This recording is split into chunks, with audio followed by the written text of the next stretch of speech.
Assalamu alaikum.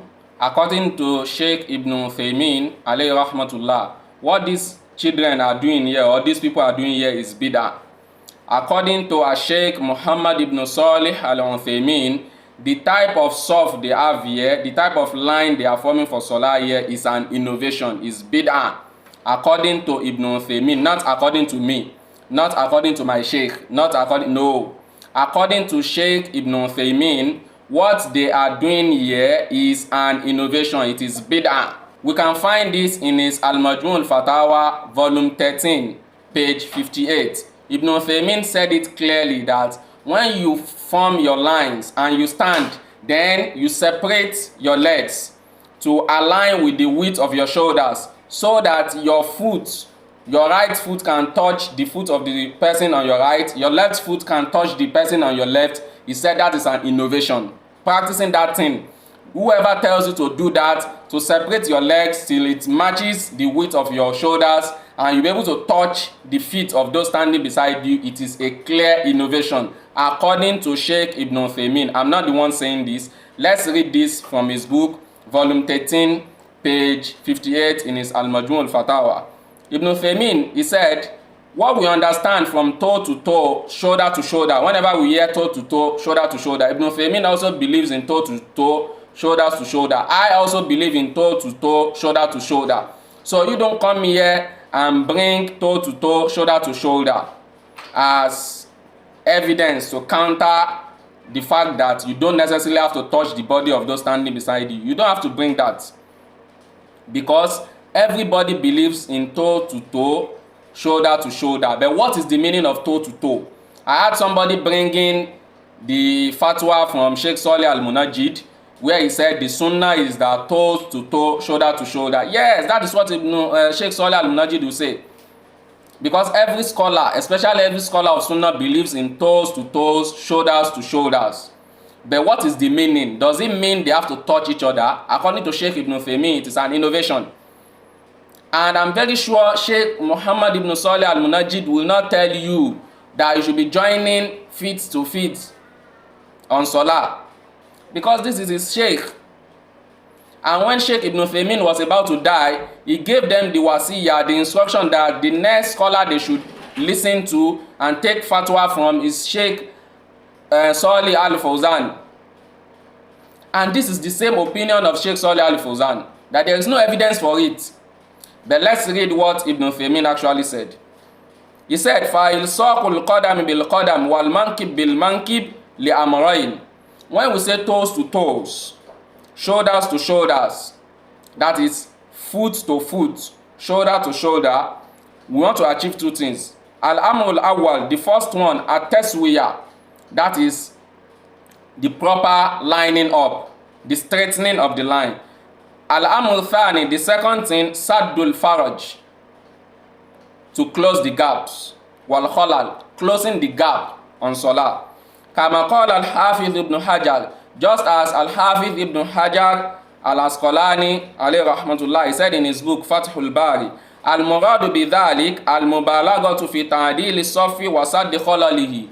The hadith telling us to straighten the rows, to close the gaps, it is expressing to the highest point the importance of closing the gaps and the importance of straightening the rows.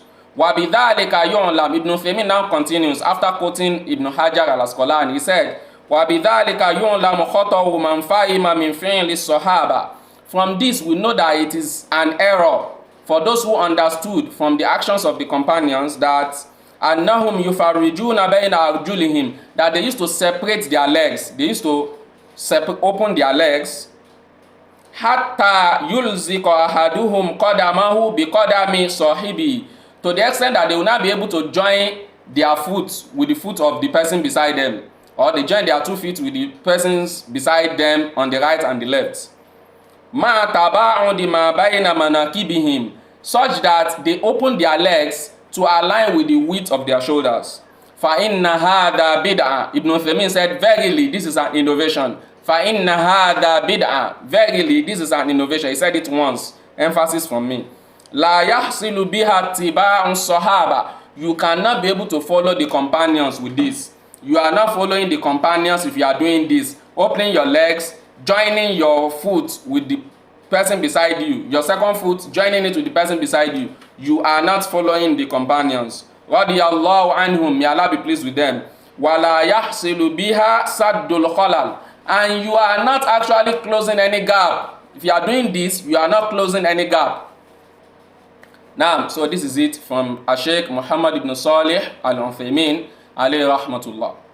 So you can see that this opinion is not mine,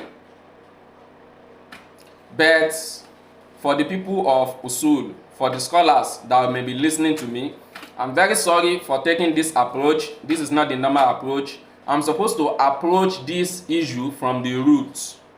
But a lot of our listeners today, if we start engineering this case from the roots by treating the hadith, treating the statements of the companions that came on it, a lot of people will be confused. What so many people want today in this present day is fatwa from a popular sheikh they know. So I have to bring this popular sheikh, Sheikh Muhammad ibn Salih Al-Uthaymeen, who also said it is a bid'ah and innovation. There are still so many other scholars, both modern day scholars and ancient scholars, who said it is bid'ah. So if there is actually evidence for this, that the feet should touch each other, underline the word touching, we are talking about touching. If there is evidence for it, how will Ibn Uthaymeen say it is a bid'ah, it's an innovation? Definitely it is not possible. Then that shows there is no evidence for it. The actual problem lies in a very critical aspect of Usul al-Fiqh, which is Al-Amr al-Mutlaq and Mutlaq al-Amr. An issue, the absolute issue, or that issue in absolute. So whenever the Sharia commands us to do something, is it commanding us to do that thing in absolute, or just an absolute of that? For example, in Surah Al-Baqarah, Allah said, وَكُلُوا وَاشْرَبُوا حَتَّى يَتَبَيَّنَ لَكُمُ الْخَيْطُ الْأَبْيَضُ مِنَ الْخَيْطِ الْأَسْوَدِ مِنَ الْفَجْرِ. Eat and drink till you be able to separate between the black and white thread as a result of Fajr. Is it Mutlaqul Aql or Al-Aqlul Mutlaq? Is it telling us that we have to continue eating throughout, or just if you eat within that time? If you go with the apparent meaning of the ayah, you want to understand that definitely you have to continue eating throughout the night till Fajr, which is wrong. You don't have Salah for that. The same thing applies to this. You cannot fully understand this issue if you don't have a good grasp of Usul al-Fiqh. But bi'idhnillah, I'm going to take this bit by bit. I have to branch into this. This should not be the second video. So this is part 2. Part 3, we are now going to start academically, bi'idhnillah. We'll start academically, bi'idhnillah. Underline that word. Till then, assalamu alaikum wa rahmatullahi wa barakatuh. Al-Madinah Online Madrasah, we are booming. Learn Quran Arabic. No dulling, inside your room. Call or WhatsApp 08133 258 671. Al-Madinah Day for you.